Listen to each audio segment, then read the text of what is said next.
जैव उर्वरकों के बाद हमने पढ़ा था क्या? सूक्ष्म जीवों के बाद जैव उर्वरक जो होते हैं पोषक तत्व उपलब्ध कराते हैं, हार्मोन उपलब्ध कराते हैं, विटामिन, एंजाइम, जिससे पौधों की वृद्धि होती है। उसके बाद क्या पढ़ा था हमने? जैव उर्वरक के बाद कोई आइडिया नहीं है। कीटों और रोगों का नियंत्रण पढ़ा था। कीटों और रोगों में कई तरीके पढ़े थे हमने, कैसे रूपी प्राणी पढ़े थे,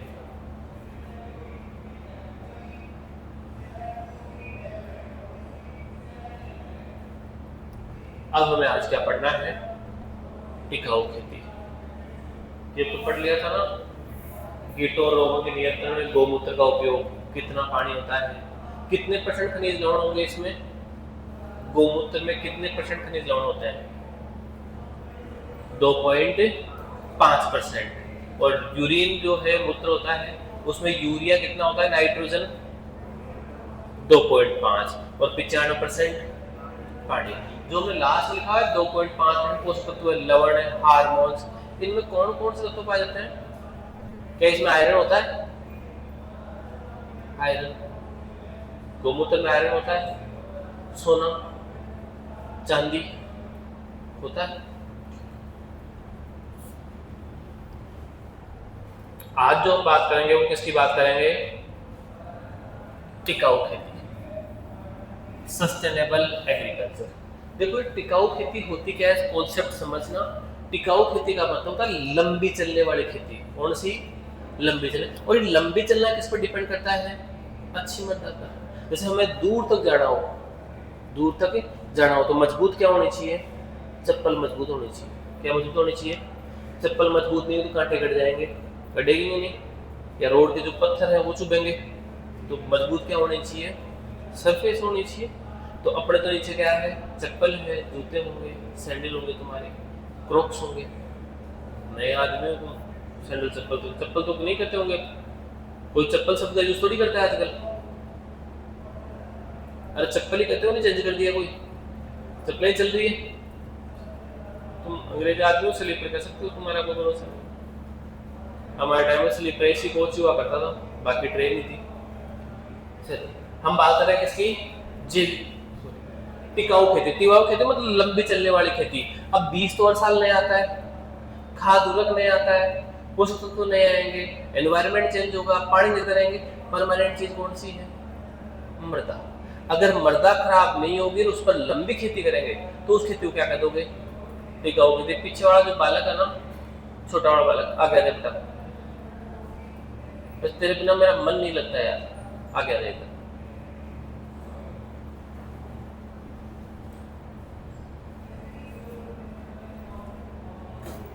अब बैठ जा आराम से। टिकाऊ खेती का मतलब क्या है? लंबी चलने वाली खेती। लंबी चलने वाली किसके भरोसे? मृदा के भरोसे। अगर मृदा अच्छी है, वो सही रहेगी, तो लंबे समय तक हम खेती करते रहेंगे। उस खेती की तकनीक को क्या कहते हैं? इसके लिए रसायनों का प्रयोग नहीं किया जाए, जो जो काम मृदा को खराब करता है वो काम नहीं किया जाए, उसे क्या कहते हैं? टिकाऊ खेती।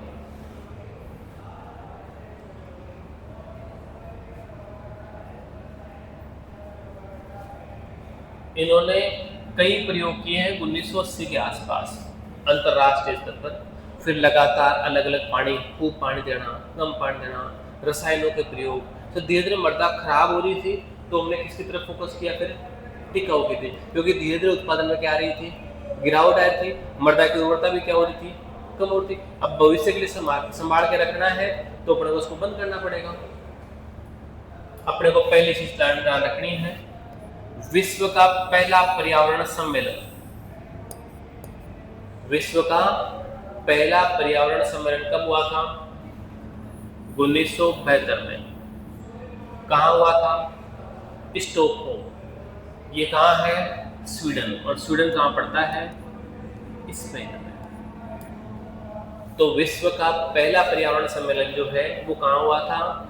स्टॉकहोम, स्वीडन, स्पेन, 1972 में। ये अपने को याद रखना है। इसमें सब देशों के लोग आए थे। लोग का मतलब प्रतिनिधि आते हैं। सब लोगों के देशों के प्रतिनिधि आए, उन्होंने बैठा, विचार विमर्श किया कि भाई जो प्रकृति का नुकसान हो रहा है इसको बचाना है, इसको बचाने के लिए केमिकल नहीं करेंगे, अपने को मृदा को लंबे समय तक चलाना है, टिकाऊ खेती करनी है। इस पर विचार दिया गया और कोई लंबी बात नहीं थी, घंटे 2 घंटे की वार्तालाप हुई, बात बन गई। फिर अपने को याद रखना है दूसरा पृथ्वी सम्मेलन।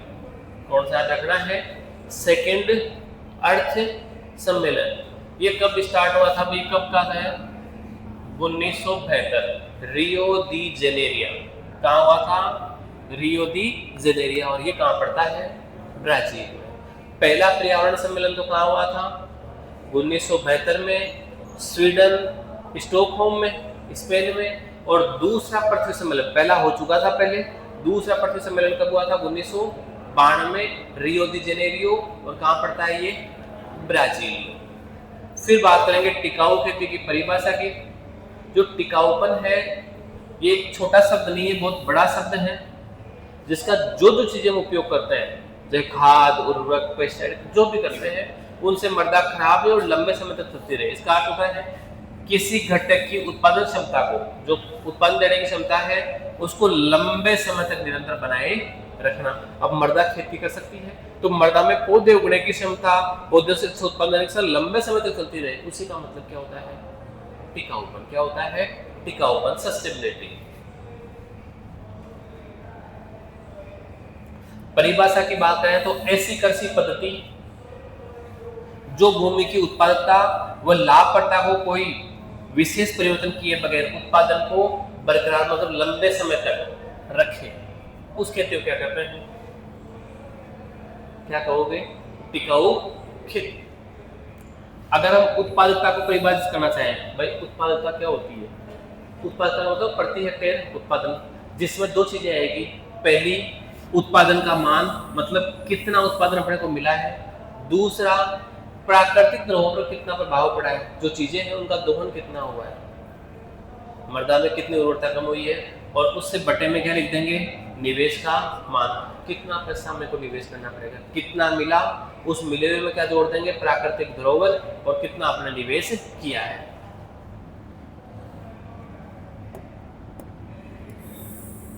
ऐसा रहेगा इसका उत्पादन का मान प्लस प्राकृतिक धरोहर का प्रभाव बटे में लिखना है निवेश का मान। ये किसका सूत्र हो जाएगा? उत्पादकता का। और टिकाऊ खेती की परिभाषा क्या होगी? एक ऐसी पद्धति जिसमें जिन साधनों का उपयोग करें जो लंबे समय तक उत्पादन को बरकरार रहे, इस रेगुलर रखे, उसे क्या कहते हैं? टिकाऊ खेती। एक और परिभाषा दी है, टिकाऊ खेती एक कृषि की तकनीक है जिसमें कृषि संसाधनों का इस प्रकार सफल न्यूनतम प्रयोग करना ताकि मानव की आवश्यकता की पूरी हो सके, साथ ही पर्यावरण का सुधार हो, उसको नुकसान नहीं हो, और जो संसाधन है उनका दोहन भी कम से कम हो। संसाधन का क्या हो? दोहन भी कम से कम हो, उनकी रक्षा हो सके। ऐसी खेती की टेक्निक को क्या कहते हैं? टिकाऊ खेती। टिकाऊ खेती के मानक की बात करें तो इसका पहला मानक क्या है? दक्षता। दक्षता मतलब काम करने की क्षमता। अब हम तो काम कर नहीं रहे, काम कर रही है मृदा, तो मृदा की जो क्षमता है वो लगातार उतनी रहे जितनी अभी है। तो पहला टिकाऊ खेती का मतलब क्या है? उसकी क्षमता में कमी नहीं आना। टिकाऊ खेती के लिए आवश्यक है कि उपलब्ध संसाधनों का दक्षता से उपयोग है। जितने संसाधन अपने पास उनका नॉर्मल उपयोग करें, ज्यादा उपयोग नहीं करें। जैसे मृदा है, मृदा का ज्यादा उपयोग कैसे करेंगे हम? हमें इतना पता है कि जिस मृदा की उर्वरता अच्छी है उसमें 2 फसलें बोए, ज्यादा अच्छी है 3 फसलें बोए, वो ज्यादा अच्छी है कितनी फसलें बोए? साल में 4। पश्चिम राजस्थान साल में 1-2 फसल बोता है, याम 1-2, कभी कभार 3 फसलें बो लेता है। इसे कहते हैं फसल चक्र सघनता। क्या कहते हैं? फसल चक्र सघनता है, फसल सघनता, क्रॉपिंग इंटेंसिटी। ये मैक्सिमम 400% हो सकती है और अच्छी मृदा की 200, 250, 233% होती है। अपने इंडिया की बात करें तो लगभग 140% है। कितनी है? 140%। मतलब एक साल में हम 1.5 फसल के आसपास फसल बोते हैं। आधे एरिया में 1 बोते हैं, आधे में 2 बोते हैं, तो लगभग कितनी हो गई? 1.5। तो 150% के आसपास, 140% अपना क्या है? Cropping intensity. एक साल में एक खेत में 1 फसल बोएंगे तो 100%, 2 फसल बोएंगे तो 200, 3 बो देंगे तो 300, 4 बो देंगे तो आप लगभग 2 फसल बोते हैं, एक रबी वाला और एक खरीफ वाला एक सर्दियों में फसल बोते हैं और एक गर्मियों में, तो कितने परसेंट हो गई? 200%। अगर ये क्रम चलता रहे, इसको भी हम चेंज करते रहे, ऐसा नहीं लगातार हम गेहूं बोते आ रहे हैं, धान बो रहे हैं, सोयाबीन, तो उसकी उर्वरता क्या होती है? कम। फिर उसको कहते हैं एक्सेस दोहन करना, मतलब ज्यादा हमने न्यूट्रिएंट वहां से निकाल लिए, फिर थोड़े बहुत निकालते हैं, थोड़े डालते जाए, तो चलता है प्राकृतिक रूप से। टिकाऊ खेती के लिए आवश्यक है कि उपलब्ध संसाधनों का दक्षता से उपयोग किया जाए, प्रति इकाई संसाधन के उपयोग पर अधिक से अधिक उत्पादन मिले, मतलब हम जितना उपयोग करें ना उससे अच्छा अपना उत्पादन मिले, ऐसा नहीं हम रसायन डालते जा रहे हैं उत्पादन मिल रहा है कम। दक्षता इंगित करती है कि प्रक्षेत्र पर जो क्षेत्र है उसे उपलब्ध सभी संसाधनों का बुद्धिमत्ता से संतुलित मात्रा में और इष्टतम का मतलब नहीं ज्यादा और नहीं कम उपयोग हो, उसे क्या कह देते हैं हम? दक्षता, क्षमता, कैपेबिलिटी। अब पढ़ने की बात करें तो हम किताब लेके 6 घंटे बैठे रहे, कितने घंटे बैठे रहे? 6। इसका मतलब नहीं पढ़ाई नहीं की, पढ़ाई की है, हम दक्षता से 3 घंटे ही पढ़े, संसाधनों का पूरा उपयोग हुआ। संसाधनों का मतलब कॉपी भी नहीं फटी, 6 घंटे पेज पलटोगे तो खराब होगी, 6 घंटे रगड़ोगे तो पेन भी खराब होगा, पंखा भी चलेगा, आंखें भी खराब होगी, समस्या बढ़ेगी। 6 की 3 पढ़े, लेकिन कंसंट्रेशन से पढ़े, वही क्या होती है? दक्षता, कैपेबिलिटी। अपने पास जो संसाधन मतलब अपने पास तो माथा ही है, उस माथे का पूरा प्रयोग किया जाए और तुम किया करो, जंग लग जाएगा। दूसरा क्या है? टिकाऊ खेती में पर्यावरण जरूरी है, पर्यावरण नहीं रहेगा तो कुछ नहीं रहेगा। टिकाऊ खेती का दूसरा दक्षता जो है वो क्या है? पर्यावरण। पर्यावरण बड़ा रहना चाहिए, संतुलित रहना चाहिए, सही मात्रा में रहना। पर्यावरण कब रहेगा? तब पेड़ पौधे रहेंगे, सूक्ष्म जीव रहेंगे, जंतु रहेंगे, और ये कब रहेंगे? तब केमिकल नहीं होगा। कृषि उत्पादन को बढ़ाने वाली पत्तियां जैसे प्रयुक्त होने वाले संसाधनों का इस प्रकार उपयोग करना जिससे कि प्राकृतिक संसाधनों का कम से कम ह्रास हो, पर्यावरण का पूरा संरक्षण हो, पर्यावरण को नुकसान नहीं हो। मुख्य रूप से मृदा, जल, जलवायु, ऊर्जा और पोषक तत्वों को प्रभावकारी गुणकारी स्थिति बनी रहे, ये नुकसान नहीं, पेड़ पौधे जीव जंतु कहीं नहीं जाने चाहिए। तीसरा कौन सा है? समय। देखो पढ़ने की कोई लिमिट नहीं है, कई 10-12 में भी नहीं पढ़ते और कई बुढ़ापे तक भी पढ़ते रहते हैं, ये बड़ा इंटरेस्ट है। कोई 90% बनाता है, कोई 20 बनाता है, कोई 99 पढ़ाएगा, कोई मेरा साथी फेल भी होगा। नहीं होगा क्या? फेल नहीं पढ़ेगा तो क्या होगा? फेल भी होगा। फिर तो पढ़ने की और टिकाऊपन की कोई लिमिट नहीं है, हम चाहे तो 50 साल पढ़ लें और नहीं चाहे तो एक दिन मत पढ़ो। ऐसे ही टिकाऊपन मृदा की बात करें तो लंबे समय तक टिकाऊपन है, कोई ऐसी में कोई सीमित नहीं है। हम उस मृदा पर आज हम भी खेती कर रहे हैं, हमारे पूर्वज भी खेती कर रहे थे, आने वाली पीढ़ियां भी खेती करेगी, टिकाऊपन ही तो है।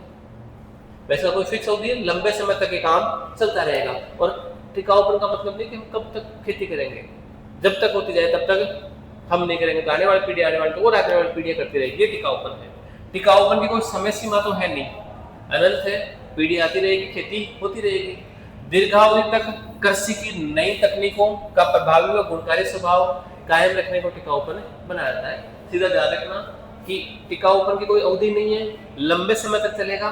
तो इसको बनाए रखने के लिए जो भी संसाधन है, आधुनिक तकनीक है, उसका नियमित उपयोग करें, अच्छा उपयोग करें, और जितना उपयोग करें उससे अच्छा अपने को प्रॉफिट भी मिले। 1 घंटा पढ़े, 1 घंटे वाला याद भी रहना चाहिए, 6 घंटे पढ़े याद नहीं रहा कोई फायदा नहीं है। जब तुम समझते हो तो फिर पढ़ा करो।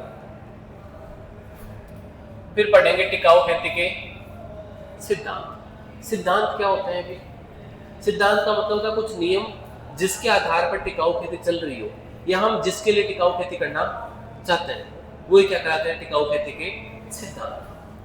पहला सिद्धांत है सभी कृषि कार्यकलापों को क्रियान्वित करने के समय इस बात पर सजग रहना चाहिए कि कहीं कोई विधि प्राकृतिक संतुलन के किसी घटक पर विपरीत प्रतिस्पर्धा जानते हो? कंपटीशन।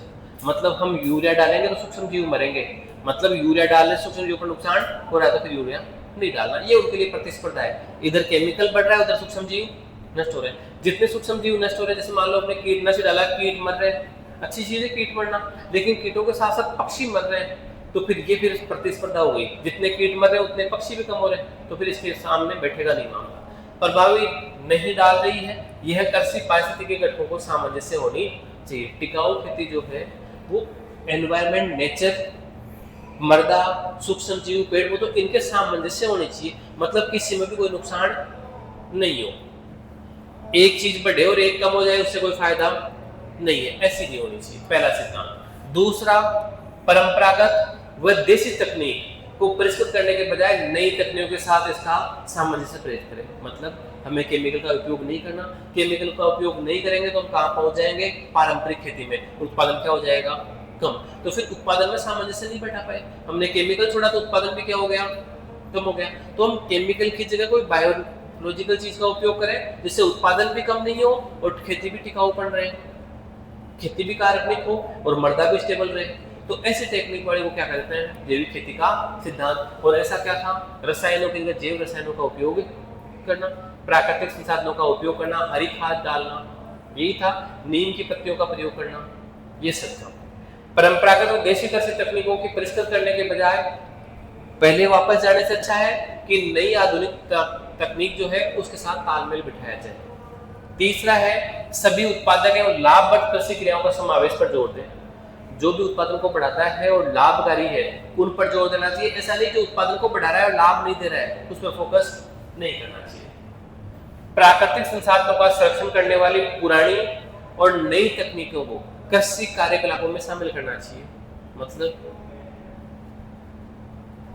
अब ऐसा तो नहीं कि हम बैल ले आएंगे वापस खेती करने के लिए, ऐसा तो नहीं हो सकता। लेकिन जितना उपयोग कर सकते हैं, एक तो जुताई करनी, 5 बार जुताई करें, हम एक बार ही करें, तो फायदा कौन सी में है, एक बारी में। मतलब जिस फसल को जितनी जुताई चाहिए उतनी की जाए। आलू है, आलू को ज्यादा चाहिए होता है, गन्ना है, गन्ना को ज्यादा चाहिए, बाजरे को जुताई की आवश्यकता नहीं है। तो जब आवश्यकता नहीं है तो करनी भी नहीं चाहिए। अपनी खुशी के लिए, सेटिस्फेक्शन के लिए जुताई नहीं करनी, अपनी खुशी के लिए कोई भी टेक्निक अपनानी नहीं है। वो नेचर के लिए सही हो, उत्पादन भी अच्छा मिले, उस टेक्निक का उपयोग करना है। क्या है, टिकाऊ खेती का सिद्धांत। स्वास्थ्य और सुरक्षा को पूरा ध्यान में देने वाली चीज ये तो है ही है, ये तो हमने पहले ही पढ़ा था। जैविक खेती का, कार्बनिक खेती का उद्देश्य पढ़ा था कि स्वास्थ्य का सिद्धांत होना चाहिए, पढ़ा था हमने। निष्पक्षता का और न्याय संगतता का सिद्धांत पढ़ा था, मतलब आने वाली पीढ़ियों के लिए न्याय नहीं होना चाहिए। कम लागत वाले कृषि तकनीकों और नवीनतम संसाधनों का अधिक बल देना चाहिए, मतलब अपनी लागत कम हो। जैसे अपन मान लो खाद खरीद रहे हैं और उत्पादन बढ़ रहा है, तो जितना खाद का पैसा लग रहा है उतना ही तो बढ़ रहा है। अगर उस चीज का उपयोग करें इसमें पैसा तो कम खर्च हो और उत्पादन क्या हो, ज्यादा बढ़े, तो उनका फोकस करना चाहिए, उन संसाधनों का उपयोग करना चाहिए जो फ्री में आए। दीर्घ काल तक प्राकृतिक संतुलन और मानव की आवश्यकता का ध्यान रखा जाए। मतलब हमें गेहूं तो जब तक रहेगा तब तक गेहूं तो खाने ही खाने, चावल खाने खाने, दाल खानी खानी। तो इसके लिए ये उत्पादन कहाँ होगा, मृदा पर होगा, तो मृदा भी सुरक्षित रहे ताकि वो लंबे समय तक स्टेबल रहे, अपनी आवश्यकताएं पूर्ति होती रही। भी सिद्धांत है, मानव की आवश्यकताओं को पूर्ति करना भी किसका काम है, टिकाऊ खेती का। और ये है एक निरंतर और गतिशील पद्धति है। टिकाऊ खेती एक पद्धति तो है लेकिन निरंतर है और गतिशील है, लंबे समय तक चलने वाली है। नई तकनीकी और ज्ञान के आधार पर समय व स्थान के अनुसार परिवर्तनशील है। जैसे पहले जो खेती थी वो प्राकृतिक थी, लोग बढ़े, हमने केमिकल डाला, उत्पादन बढ़ाया क्योंकि जरूरत थी उत्पादन की, तो मेरी ऑप्शन था। अब उत्पादन की इतनी जरूरत नहीं है जितनी गुणवत्ता की है, तो रसायन को कम किया जाए और जैविक उत्पादों को अपनाया जाए, ये फोकस करना चाहिए। ये भी इसका उद्देश्य था, यह सिद्धांत था टिकाऊ खेती का। अब नाम आता है टिकाऊ खेती के घटक, तो पीछे वालों के सिर्फ नाम लिखने हैं। टिकाऊ खेती का पहला घटक कौन सा है, फसल विविधीकरण। विविधीकरण का मतलब क्या होता है, उसको थोड़ा अंतर ला दे। अंतर कैसे लेके आए, जैसे हमने गेहूं बोना है, एक बार गेहूं बो दिया, अगले साल चना बो दिया, तो दूसरी बार फिर गेहूं बोना, चना बोना, इससे अच्छा है कि एक बार सरसों बो के देख लें, इसको थोड़ा चेंज करते हैं, तो उसे कहते हैं फसल चक्र। विविधीकरण का मतलब क्या होता है कि जो फसल की पत्ती होना, उस फसल का चक्र अपनाएं। कभी कभार ऐसा हो कि मूंग और तिल को साथ बो दें, तो उसमें क्या हो जाए, बदलाव, विविधीकरण, बदलाव, चेंज जाए। तो ये भी किसका घटक है, टिकाऊ खेती का। फसल चक्र अपनाएं, मिश्रित फसल बोए, अंतःसस्य खेती करें या फसल की पद्धति में थोड़ा बदलाव करें, तो उसे क्या कहते हैं, फसल विविधीकरण। इससे फायदा सोइल का बैलेंस बना रहेगा। एक फसल रखोगे तो कीटों की संभावना बढ़ेगी, तो कीटों की संभावना क्या हो जाएगी, कम। और इससे एक फायदा हो रहा है, अपनी भी आवश्यकताएं जो पूरी होती है। जैसे अपन तिल और मूंगफली साथ बोए तो अपने को 2 चीजें मिल गई, उत्पादन तो उतना ही हो रहा है लेकिन चीजें कितनी मिल गई, 2 मिल गई। हम मक्का और मूंग साथ बोए तो अपने को कितनी व्यवस्थाएं मिल गई, 2 मिल गई। हम सरसों के साथ आलू भी बो दें तो अपने पास कितनी उपलब्धताएं हो गई, दो, तो विविधता क्रिएट हुई। अगर हम चेंज करेंगे फसलों को, पद्धति बदलेंगे, तो अपनी आवश्यकताओं की पूर्ति भी क्या होगी, जल्दी होगी। दूसरा है आनुवांशिक विविधता। देखो जेनेटिक वेरिएशन, आनुवांशिक विविधता क्या होता है, कोई फसल है वो हम नहीं बदलेंगे तो नेचर के साथ अपने आप बदल जाएगी, नेचर के साथ अपने आप क्या होगी, बदल जाएगी। म्यूटेशन होगा, उत्परिवर्तन होगा और अपने आप चेंजेस होगा, समय के साथ थोड़ा धीरे होगा, हम चाहे तो जल्दी कर सकते हैं। जैसे एक्सरे जानते हो, एक्सरा जानते हो, एक्सरा मशीन वाला, इससे क्या होता है, जैसे बार बार एक्सरा कराएंगे हम तो निकल लेंगे, ऐसे किसी दाने को एक्सरे गामा रे से गुजारेंगे ना तो उसमें क्या हो जाएगा, म्यूटेशन होगा। क्या होगा, म्यूटेशन होगा। एक्सरे मशीन में हम भी जाते हैं तो म्यूटेशन होता है। ये क्या करती है, आज वाला काम ये हम 10 साल में जितना नुकसान होगा वो 10 मिनट में कर देती है अपना। एक्सरे मशीन जैसे सूर्य से धीरे धीरे किरणें आ रही है, वो अपने को नुकसान तो दे ही रही है, गामा रे जितनी किरणें आती है एदर्शी, प्रकाश नहीं, प्रकाश के अंदर हानिकारक किरणें भी होती है, जैसे अल्ट्रावायलेट है, ऐसी किरणें आती है, एक्सरे है, गामा रे है, वाई रेज है, बीटा किरणें है, ये आती रहती है। अगर ये डायरेक्ट आए तो दो नुकसान करें, कम करिए। अगर इनको एक साथ करके एक साथ डालोगे तो नुकसान क्या होगा, ज्यादा होगा। तो एक्सरे में हम जाके वापस आएंगे या अपने ऊपर एक्सरा किया जाएगा तो उससे नुकसान क्या होता है, ज्यादा। तो 10 साल में होने वाला वो कितने सेकंड में हो गया, 10 सेकंड में हो गया। समझ गए, ये होता है क्या, कृषि जलवायु मौसम जन्य नुकसान को कम करने व एकल जीव बहुलता के खतरे को कम करने के लिए अलग अलग आनुवंशिक पेड़ पौधों के जीवों का चुनाव करना चाहिए। जैसे मैंने बताया कि अलग अलग प्रकार के पौधे बोने चाहिए।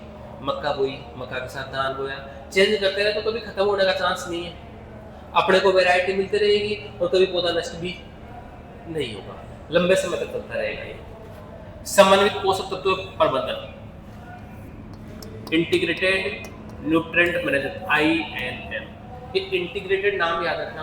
इंटीग्रेटेड पेस्ट मैनेजमेंट भी आएगा, समन्वित कीट प्रबंधन, समन्वित खरपतवार प्रबंधन, इंटीग्रेटेड वीड मैनेजमेंट। इस समन्वित क्या होता है, इस समन्वित जहां जहां लिखा होता है वहां केमिकल को छोड़ने की बात नहीं की जाती। किसकी बात नहीं की जाती, केमिकल को। और टिकाऊ खेती में भी केमिकल की बात नहीं हो रही है, स्पष्ट रूप से नहीं कहा गया है केमिकल का उपयोग नहीं करना।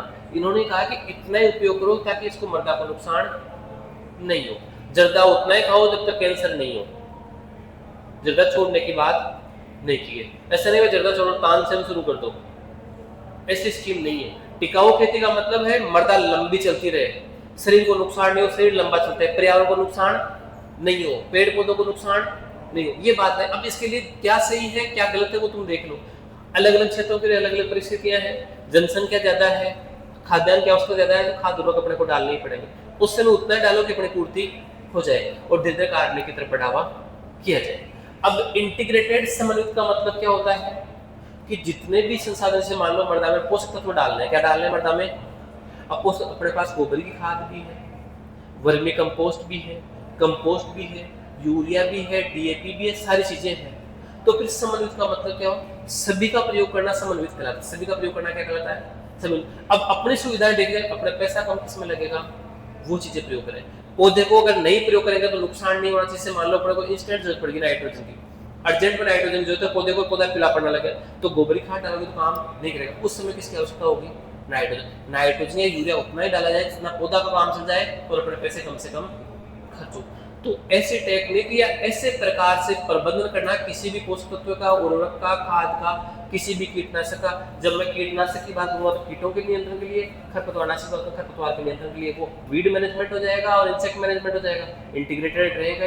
मतलब सारी चीजें जितनी भी रसायन जितने भी चीजें है ना पोषक तत्वों वाले, वो सबको एक करें, अपने पैसा कम लगे, मृदा को नुकसान नहीं हो, इतना ही काम करना है।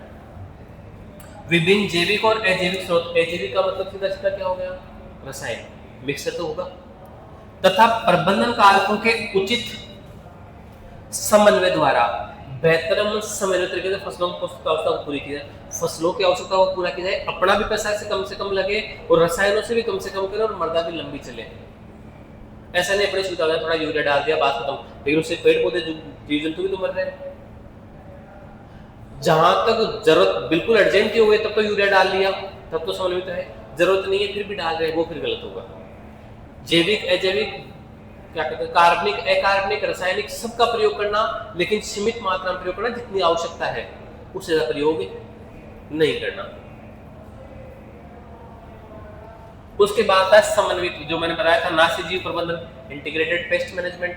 वही चीज है कि सब चीजों का, रसायनों का, जैविक शाकनाशियों का, जैविक उतना ही प्रयोग करना जितनी अपने को आवश्यकता है, नुकसान कम से कम हो, अपना पैसा कम से कम लगे, प्रकृति को कोई नुकसान नहीं। लिखा हुआ है भौतिक, सस्य, जैविक, पारिस्थितिकी और रासायनिक सबका सम्मेलन है। वर्जन पत्तियों का समावेश कर पर्यावरण का प्रभाव डाले बिना, पर्यावरण विभाग में कीटों, रोगों एवं हानिकारक जीवों को नियंत्रित करना, प्रबंधन करना। मतलब इंटीग्रेटेड का मतलब होता है सारी चीजों को मिलाना, पैसा कम से कम लगे, नुकसान भी किसी को नहीं हो, ऐसी टेक्निक। अगर अपने को टाइम मिल रहा है 10-20 मिनट, तो लकड़ी लेके मार दिया, वो भी किस में आ जाएगा, फिर समन्वित हो जाएगा, पैसा भी नहीं लगा, अपनी एक्सरसाइज भी हो गई और नुकसान भी नहीं हुआ। और वो जो कीट मर रहा है वो डिकम्पोज होकर सोइल में न्यूट्रिटिव वैल्यू को फिर भी क्या कर रहा है, बढ़ा ही रहा है, तो फिर वो क्या हो गया, समन्वित हो गया। समय के अनुसार ये टेक्निक बदलती रहती है। अगर अपने को डिमांड ज्यादा है, अर्जेंट रिक्वायरमेंट है, तो फिर रसायन का उपयोग करना भी पड़ेगा, लेकिन फिर उसमें उतना ही प्रयोग करें जिसमें कीट मर जाए और अपना पैसा कम से कम लगे। चाहे अपने को 3 बार स्प्रे करना पड़ जाए, लेकिन ज्यादा मात्रा में स्प्रे नहीं करना। समन्वित जल प्रबंधन, जल का मतलब हमें फ्यूचर के लिए पानी बचा के रखना है, तो पौधे को जितनी आवश्यकता है उतना ही पानी दे, चाहे 10 बार देना पड़ जाए, लेकिन लगातार एक साथ नहीं दे, पानी पड़ जाए, कीटों का प्रकोप बढ़ जाए, रोग बढ़ जाए, ऐसी स्थिति वापस नहीं आनी चाहिए। इसे कहते हैं समन्वित जल प्रबंधन। ऊर्जा प्रबंधन, अगर इस टेक्निक की बात करें तो ऊर्जा के कई स्रोत हैं। टिकाऊपन की बात है तो ऊर्जा के कई स्रोत हैं, जैसे बायोगैस है, बायोमास है, सौर ऊर्जा है, पवन ऊर्जा है। इन सब का क्या करना है, संसाधन करें जो रोक के रखें, नुकसान होने नहीं दे। जैसे मान लो अपने पास एक कोयला है, क्या है, कोयला, कोयला से बिजली बढ़ती है, एक सूर्य के प्रकाश से बिजली बढ़ती है और एक हवा से बढ़ती है। कौन सी बिजली बढ़ाना लाभदायक है, सूर्य से बढ़ा ले वो ठीक है, सीधा सूर्य आएगा कोई दिक्कत नहीं आएगी। अगर हवा से बढ़ाएंगे तो पंखा चलेगा, घूमेगा तो खराब होगा, तो उससे कम से सोच। और तीसरा कोयले से बढ़ाएंगे, कोयला तो खत्म हो जाएगा। जब अपने पास ये रात का समय है, हवा भी नहीं चलती, प्रकाश नहीं है, तो किससे बढ़ा ली जाए, कोयले से। और कोयले से इतनी बढ़ाए कि सुबह तक काम चल जाए, ऐसा नहीं 3 दिन की बढ़ा के रख ली, सुबह तक काम चल जाए, सुबह हवा चले तो हवा से बढ़ा ले, और ऐसा नहीं रात को 3 दिन की हवा चली तो कोयले को बंद करके फिर हवा से काम करना स्टार्ट कर दिया। यही क्या होता है, समन्वित। मतलब जिस समय जिसकी जरूरत हो उसमें कम से कम उपयोग करेंगे, लाभ को बढ़ाया जाए, खर्चे को क्या किया जाए, कम। सबका प्रयोग करें और मर्दा भी लंबी चलते रहे। अब ऐसे कोयले को आज ही खत्म कर देंगे तो कल लाइट चली जाएगी, किसे बढ़ाएंगे, तो उसे फिर समन्वित कहते हैं, उसे कहते हैं दोहन। क्या कहते हैं उसको, दोहन। तो दोहन नहीं करना है, सही से उपयोग करना है, तो उसे क्या कह दोगे, समन्वित प्रबंधन। फिर क्या है अगला, उन्नत तकनीक का ज्ञान, नॉलेज भी होना चाहिए। भाई सूर्य के प्रकाश से कैसे बढ़ेगी, तुम दोपहर में बैठ जाओ ताप में तुम बढ़ जाओगे, ये सूर्य का प्रकाश से ऊर्जा बढ़ेगी नहीं। तो नई चीजों को, टेक्निक को सीखना भी जरूरी है। जब तक नहीं सीखेंगे तब तक विकास नहीं होगा। कृषि की टेक्निक की बात है, कृषि की उन्नत तकनीकों, उत्पादक, जो सामाजिक है, पर्यावरण है, आर्थिक प्रभावों के बारे में। जैसे मान लो किसी चीज के बारे में किसी ने कहते हैं भाई जैविक उत्पाद है, तो उसकी जानकारी होनी चाहिए, भाई इससे आगे जाके नुकसान तो नहीं होगा। किसी ने जैविक के नाम पे केमिकल पकड़ा दिया और हम यूज कर रहे हैं दूध, वो नहीं होना चाहिए। सबके बारे में सतत कृषि उत्पादों को टिकाऊपन लाया जा सके, मतलब उसका उतना ही, अब मान लो जरूरत है केमिकल डालना है तो उतना ही उपयोग करें जितना नुकसानदायक नहीं है। सूचना प्रबंधन, सूचना प्रबंधन का 2 ही चीजें हैं, फ्यूचर की प्लानिंग हो। प्लानिंग का मतलब ऐसा नहीं कि आज ही बोया आज ही खाया। लगभग 70% किसानों के पास यही स्थिति है, फसल को निकालने के बाद तुरंत बेचना पड़ता है, भाव का इंतजार नहीं कर सकता, क्योंकि कर्जा इतना रहता है। सूचना का मतलब यह है कि कोई भी नई टेक्निक आती है, नई टेक्नोलॉजी समझते हो, जब वो आती है तो वो अपने तक पहुंचे, उसे क्या कहते हैं, सूचना। कौन लेके आ रहा है उस चैनल का ध्यान रखे, कौन बता सकता है, अपने घर बैठे कोई बताने नहीं आएगा। अपने को न्यूज चैनल बताया तो न्यूज देखते रहना चाहिए, रेडियो पर आते रेडियो का ध्यान रखना चाहिए। सारी दिन बातें नहीं, कभी कभार आती है, फिक्स समय होता है, उस समय का अपने को क्या होना चाहिए, ध्यान होना चाहिए, ताकि अपने को सूचना मिल सके। टीवी पर हर चीज बताई जाती है, कीट कैसे मारने हैं, आने वाले 7 दिन की, हर 7 दिन आता है ये टीवी पर प्रोग्राम, हर किसान के लिए, हर क्षेत्र का अलग अलग। कोटा का अलग आता है, जयपुर का अलग आता है, जैसलमेर का आता है, हर 7 दिन से प्रोग्राम आता है, शनिवार संडे को मेरे को आता है। वो आने वाले 7 दिन की मौसम की जानकारी देता है, आने वाले 7 दिन में कौन सा कीट लग सकता है, पिछले साल ये आया था, इस साल ये आ सकता है, तो इसकी संभावना कम से कम है। ये हर डेली बताता है, कसरी बातें बताता है। वही क्या है, सूचना। खेती से संबंधित नई तकनीक, बाजार योजना, मान लो कहीं फ्री में बीज बट रहा हो, वो ले आना चाहिए। विषय विशेषज्ञ कंसल्टेंट ऐसी, जब जरूरत पड़ जाए तो पैसे देके बात कर लेनी चाहिए, भाई क्या किया जाना चाहिए। संबंधित सेवाएं, बेहतर उपयोग के लिए क्षेत्रीय अंतरराष्ट्रीय सूचनाओं की जानकारी की आवश्यकता, इसके लिए ई लर्निंग, ई मार्केटिंग, रिमोट सेंसिंग क्या होता है अभी? रिमोट सेंसिंग, मैं यहाँ बैठा हूँ, दूर बैठे किसी का जायजा ले लो, तो उसे क्या कहते हैं? Remote sensing. ये जो सैटेलाइट है ना, ये रिमोट सेंसिंग, ये आकाश में बैठा है और धरती पर क्या हो रहा है उसको पता है, तो उसे क्या कहते हैं? Remote sensing. ऊपर बैठा है, नीचे वाले किसी चीज का जानकारी लेना, दूर बैठे किसी वस्तु का अनुमान लगाना, वो क्या है?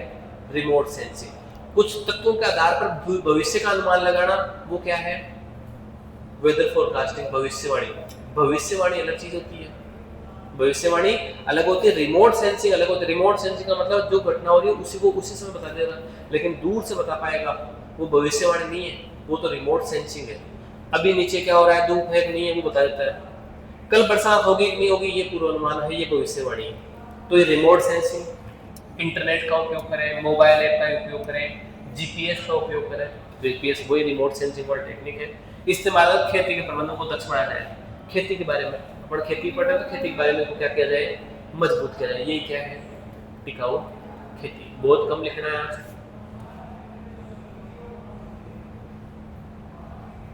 जहां जहां अंडरलाइन किए वो सब लिखना है। टिकाऊ खेती की जानकारी में लिखना है अपने को। स्टॉकहोम, स्वीडन, स्पेन, विश्व का पहला पर्यावरण सम्मेलन। फिर पेज चेंज करेंगे, फिर लिखेंगे कौन सा? दूसरा पृथ्वी सम्मेलन 1992, Rio de Janeiro, Brazil, 2 land. तीसरा, इसको भी छोड़ देना, रहने देना।